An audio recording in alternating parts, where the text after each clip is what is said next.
Hi, I'm in London. We're going to go over to the SME-XPO and I'm going to be talking about the 5 biggest business challenges. I'm going to be providing some advice, some tips. We'll even speak to some potential suppliers who can help even further with these challenges. So let's get into it. To supercharge your business, you need the tools, skills, and confidence to get customers to desire what you do. This is the place you'll come to listen to advice and debate on business and marketing, tackling the biggest challenges and unlocking the biggest wins. I'm Si McMahon. Welcome to the Content in Business podcast.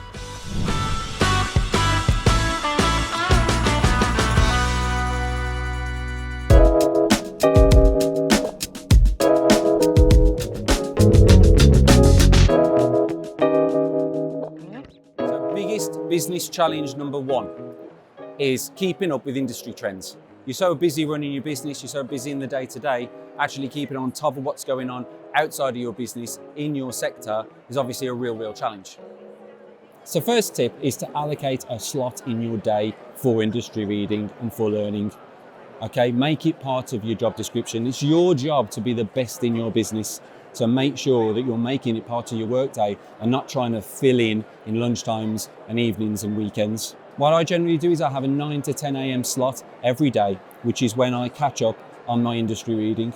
I'll catch up on newsletters that I've received. I'll catch up on social media, do some engagement there. And I also use an app called Feedly. And Feedly is across all devices, mobile, desktop and everything like that. But it actually puts together all of the articles from websites that you enter, from topics that you enter, all into a digestible format. So if it's marketing, for instance, it will pull through articles from the various marketing sites all into one feed that you can scroll through and you can catch up on what's happening. Attend events. There's so many free events across the country, across the world, online as well. There's workshops, there's webinars, there's expos like this. Get in here, start networking, start talking to people, start visiting some of the talks. Si McMahon is at this event. I'll definitely be swinging by there, catching what he's got to say. For a day out the office, a bit of inspiration, it's absolutely worth attending events.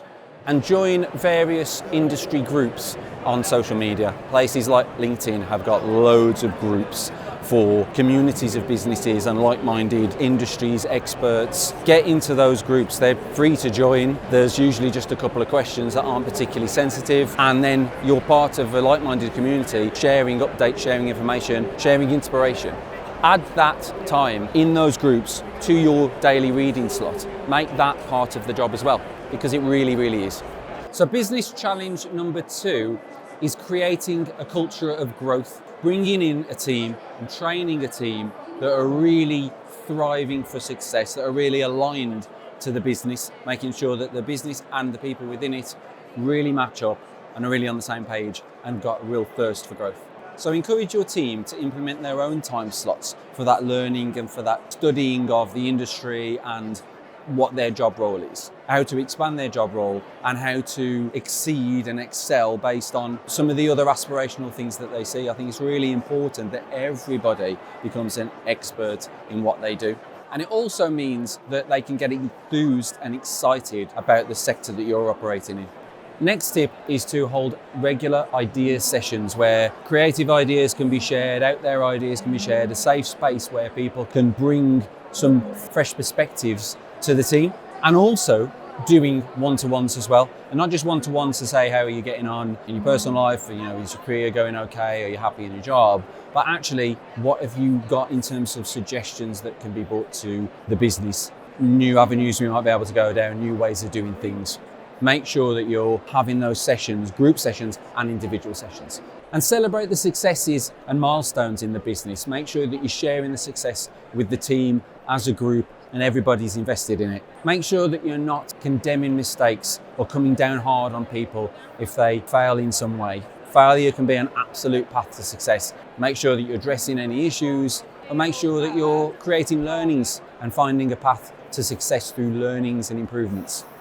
We can take an idea from through fruition, all the way through to designing, developing, deploying it and getting it out there on the Apple Store if it's an app, or same with websites as well. That's one of our two main focuses. The other one is if a company's already got tech, websites and all that, then we can take it and make it better and make it scaling for growth really. Okay. So that's what we call digital transformation. And at the moment we've got a keen interest in AI. See a few of our AI personas there, so you can have a full-on conversation with Who's that guy? Steve Jobs, exactly. So we can create anybody, famous, not famous. We create a kind of customer service person as well, Okay. depending on the business, so it's pretty cool. We do. Wow, okay. So what are your clients kind of normally like? Typically startups and scale-ups, really, Okay. and most industries as well. So we work with pretty much anybody. We like to work with companies doing something a little bit different, a little bit innovative. Yeah. Do you do much kind of internal stuff like? Yeah, so we created that when we had some developers had some spare time. So we, rather than sit and twiddle thumbs, we create new products all the time. So this is one of them. The other one's almost ready. So it can be used in any which way really. So you can go and have a chat with any of them. Ask questions that are general or very specific to who that person is and what they used to do. But so it'd be like I guess a lot of app-based stuff. You know, Lots of apps. phone apps and stuff Yeah, like yeah. that. That's interesting. But I mean, we kind of help businesses grow by making their technology better so that customers find it easier to interact with them. Well, we've got quite a wide range of clients, you know, and some of them have got apps and everything. Some of them always wanted to dabble in apps and things, but there is such a thing as an app for an app's sake, isn't there? You know, and the kind of challenge being, well, is it relevant? I think it's really important, though, to work with a company who will tell you what you actually want and need. And if you're saying, I need this, and you don't, rocket makers will tell you that, which is great. And I think there's a lot of integrity and a lot of honesty. And we often, you know, we do tell people what they need, not what they want to hear. Yeah. And that's, you know, so there's kind of business consultancy and tech consultancy that we do as well as part of that. You know, we're 16 years old, we've always done it that way. Yeah. We've always worked with, you know, had great relationships with people because of that. I think it's important. Yeah. So we find out, you know, in that process, which is usually about half a day, we'll sit and figure out what the problem is that you've got, what problems you're trying to solve with the tech that you'd want to build, and go from there, really. And then we can go on to what's next and what, you know, are we building an MVP and then a prototype, or you know, what else are we building? Does it need this? Does it need gamification, for example? Does it need AI? Or is that like a dream for next time? You know, it's a good process. So we get everybody involved. There's, you know, business development, plus we also have customer success and project managers. So it's not just we'll build something and leave you alone. Yeah. And then once it's built, we can either come with a support contract, so to help with ongoing support, because tech needs, you know, checking in with every now and again. So we can do that as well. Or we can train your team in how to do it and send you off into the world, but always come back if you need help. And there's lots of different options. That's interesting. That's interesting. Challenge number 3 is effective time management, and that's for yourself and the team. Using tight time schedules, deadlines, and time blocking is absolutely key when you're doing projects, especially for yourself. When you've got a project that has maybe an open-ended deadline, set a fake deadline, set a fabricated, tighter deadline than it needs to be to allow if there is spillage on the project. Make sure you're using time blocking. In our business, we use time blocking all the time, which is like, okay, this job takes a day. We're gonna block that time out so you're only working on that job. And then making sure that that is focused time that the person can dive into to get their task done. The other thing about time blocking and using these deadlines is that you can free up time and find ways and efficiencies to free up time to work on other things, to work on things like growing your business or reading or keeping ahead of industry trends. This particular episode is about the 5 biggest business challenges, and one of them is time management. Being a small to medium business, one of the things that you struggle with is time management, coordination and team management, getting updates and organizing your calendars. A lot of time in the day is lost to doing basic things repeatedly. Exactly. So we're building an AI assistant that can do a lot of tactical uplift in terms of bring a technical uplift in terms of productivity and management, organization. So it's an AI assistant that brings technical productivity, but also becomes your mentor and coach. So basically, it's more strategic tool because AI now has that strategic learning as well behind it. But if it applies that learning on your data and brings the advisory to you. Yeah. So these are all nudges, I call. Yeah. Right? We are all entrepreneurs. We have a lot of information, but a nudge in a fine morning that we act on might change our lives or the next month results. Yeah. So I want to build an AI tool that works on our data, closely works on our information, helps us to do more. AI is much more than GPT. So what I advise people is to look at the landscape emerging in terms of AI tools, and they should definitely consider using some level of AI in their sales and marketing space, mainly maybe bots that they can implement to basically nurture conversations, nurture customers and prospects towards maybe bookings or orders. Look at bots to help their customers with customer support. Look at ways to improve productivity. For example, you're looking at your day-to-day work landscape. Identify areas where you don't need to do that repeated work anymore. My biggest suggestion is think beyond GPT. But then within GPT as well, try to create your own custom GPTs with your own routine and pre-trained, bots that can help you speed up. AI is something that you can't avoid now or ignore anymore. Embrace it, use it, and definitely there'll be an outcome which is much more higher than what you predicted. I think you nailed it there when you said about the productivity side. I say to the team all the time, obviously when they're doing the video editing and things, we try and set a time block deadline and say, look, even if you've got 3 days, generally we aim to turn these things around in a day. But we want you to be creative, but you need to make sure that you allow the time for that by finding efficiencies in other ways. Templates, automations, all those kind of things. On copywriting, lead management, all those kind of things as well. Like you say, if there's tools to be able to use them. So it's about using them right though, isn't it? That's the thing. Encourage a hybrid working culture so that people can work from home when they need to get real deep work done.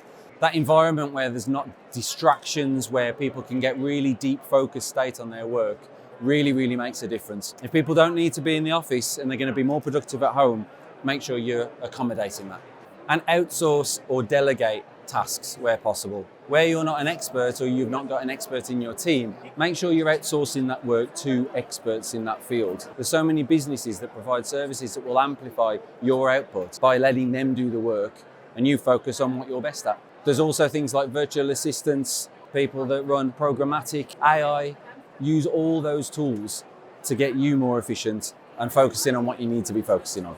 All of our team are experts in their field, they're all freelancers, and so everybody's we've got some incredible backgrounds from BBC and TV, but perhaps people kind of want to come out of that corporate world and have their own business but not have to kind of commit to all of the marketing side of it. What we do is we kind of match up businesses with our pool of freelancers and to be able to provide support in all of these areas really. Okay.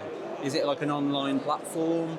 Or is it dealing over the phone or with you guys? So it's kind of a mix because we kind of get a mix of clients. I'm sure we're all the same really, where you get some people who are sort of super digital savvy and kind of can do a lot of stuff online, and then we have other people that kind of need to do stuff over the phone so we kind of work with people in lots of different ways. It's not a platform at all, it's a very bespoke service, so we can either build like a little mini team for businesses if they need that, or we can literally do some of the pay-as-you-go service if they have a gap in their skill set in their business and kind of need some support. So one of the things we're talking about is outsourcing where you're not an expert. So us as a business, we do a lot of video and content. It's all on kind of content plan, so it's 1 day shoot and then all the snippets from it. But we're very much kind of zoned in on that. And then anything outside, I was even saying to our designer the other day, she was working on the website and I said again, this is not the best use of your time. It's going to be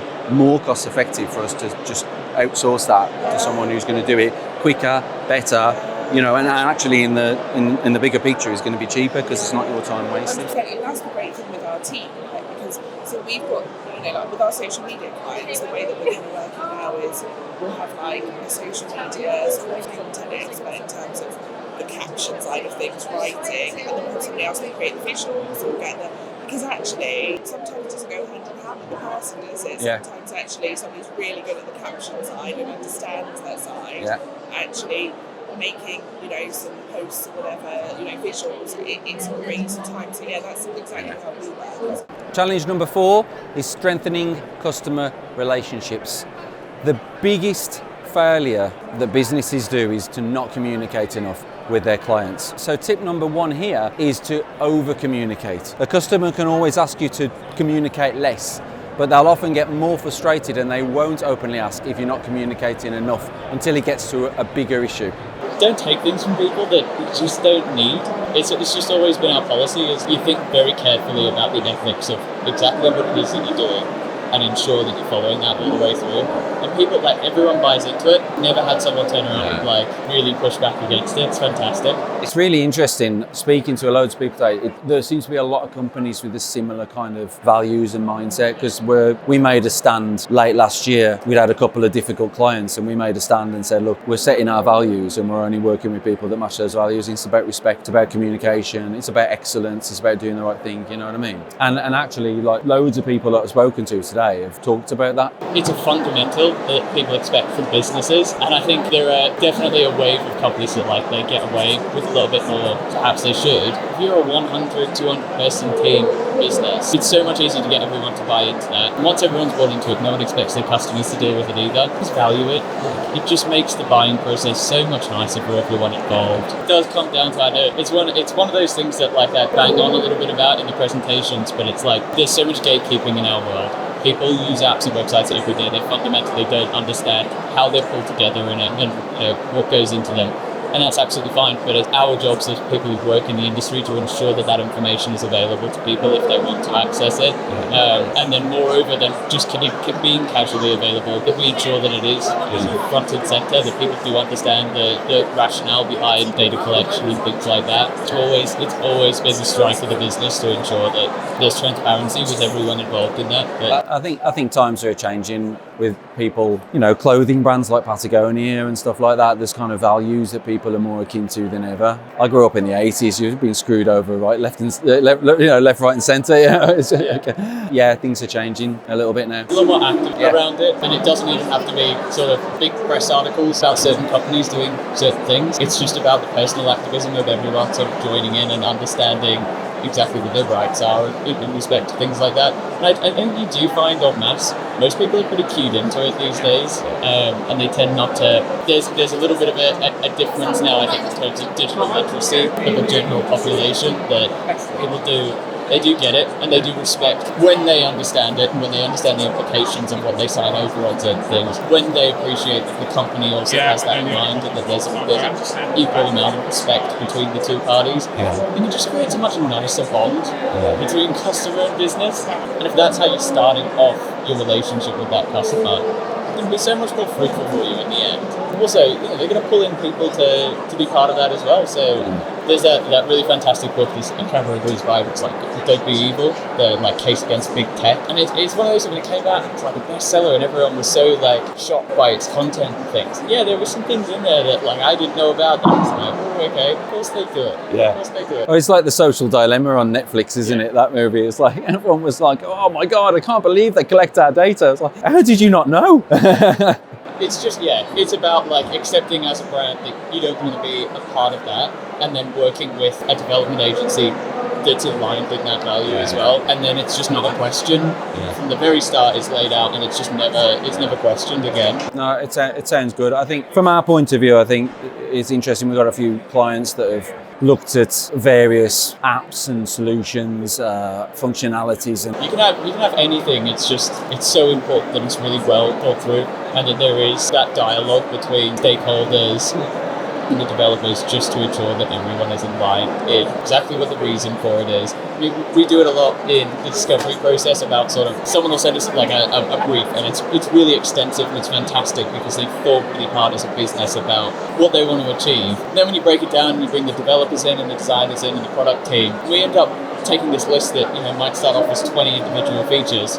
We go, actually users kind of only want 5 or 6 of these, and that's where your bang for buck is going to be. It's going to be a really lovely platform. Let's save all of those for later. There's still really valuable ideas that you've talked about internally, but now isn't the time. That's an absolute value of what we do, is if people don't have to spend the money, then ask them to spend the money. Yeah.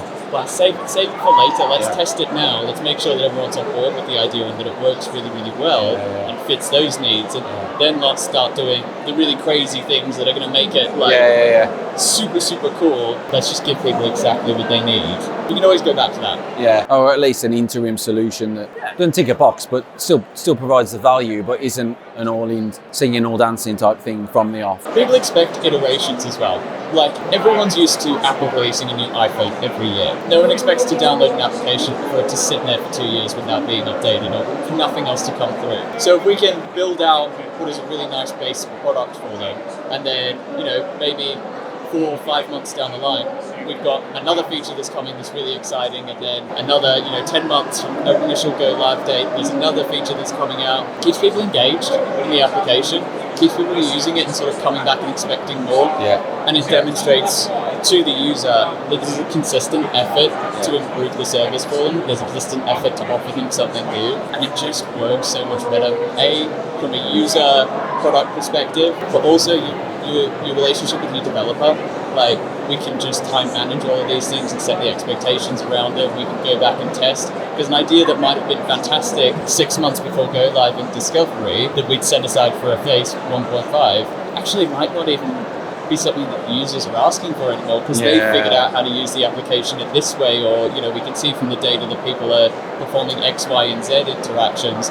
Let's now focus on that, and that feature might be something we set aside for 2 years down the line. Let's now bring it forward. But because there hasn't been any significant time spent developing that module yet, it can just be parked until the next one, until we want to bring it in. So it's one of those where we're a company where we wouldn't push someone into something that we didn't think was a really valuable idea for the product. Implement a review system. And this isn't just if you're a B2C kind of business with things like Trustpilot. Get a review system that you send to your B2B customers as well. If you're providing a service, make sure that you're asking for a service review at the end of each month from your client. You want to make sure that you're giving them the best service, that they're happy. So asking them a few questions saying, how did we do this month? Are you happy with what we did? Is absolutely valuable. And my last tip for this challenge is to absolutely invest in a CRM system, and one that connects to your project management system as well. So you can put your contacts in, your leads into the CRM system, and then you can put your existing clients into there as well. So it connects with your project management and the project status. There's all sorts of automations and connections that you can then set up between your project management system and your CRM system, so that when tasks are complete, customers can be notified. Like I say, there's nothing wrong with over communicating, certainly in the early days of a business relationship. What we do is we provide real phone numbers from all around the world. So far we support like 12 countries, and it's not just a phone number, it's a phone number that you can share with your team members. Let's say you have office in the States, or you want to have a local presence in the States. What you can do is like buy a States number and then use it from UK without any roaming costs. So it's not just calling functionalities. You can just record your calls, get the transcriptions, get the summaries, integrate it with CRM, and whenever your past client calls you, you see it in the screen that what you talked in the last call. So we are trying to save your time. Wow. Because you spend lots of time with the organization taking notes, it will do automatically. Yeah. I mean, that's really interesting, because it's actually what we're facing at the moment is ourselves as a business. We don't have a phone system. It's mobiles and that's it. We've been looking into a suitable system.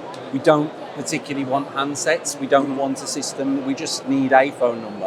I mean, I was looking at Teams, if we could connect it to Teams, and it doesn't seem to be anything that's quite right. Also, It's quite interesting, because everything you described then goes, that sounds like a good idea. Exactly. It's like Microsoft Teams plus all these functionalities, like calling with real numbers. Okay, and is it like a subscription? Subscription model. Okay. We have like for now 2 packs, like essentials and business. The first one is for the individuals, which is catering mostly for privacy, or could be like very small businesses, like micro business, and the other is like the bigger teams, like more than 10 people.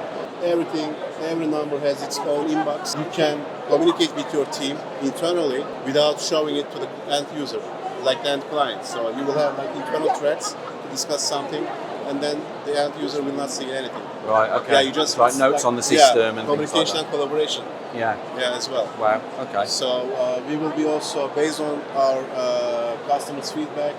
We have lots of things in the roadmap, like video meetings. You can use it like Microsoft Teams or like Google, or it could be like another product depending on the needs. Okay. Is there a minimum user number? No. Okay. Usually in the market there are like at least you need to get like 3 licenses. We don't agree with that idea. We need to be very simple and flexible. Yeah. And even with the packs, let's say we support like, let's say 15 pounds, you have like 1,000 minutes, right? Maybe you don't need that much. Maybe you should build your own pack. We will also be providing that to you. Okay. Just subscribe to a number for Feel Quick, and then you define what you need. Wow. That's what we achieve. That's I'd be really interested to try to try it for the team. You can also think of it not just for business, also for personal things. Yeah. Let's say you register social media, right? Why you are sharing your personal number? Don't do it. Just get one number, like a burner one, right? And don't use it. Yeah. You can just remove it, like after your subscription. But you absolutely know that it's going to come. Get a new one, right? Yeah. And challenge number 5 is leveraging social media and raising brand awareness. Everybody knows that social media is the way to grow your business, whether that's through paid advertising, whether it's through organic content, certainly through the video activity on social. It's absolutely the way that you're going to showcase your business and increase your brand awareness online.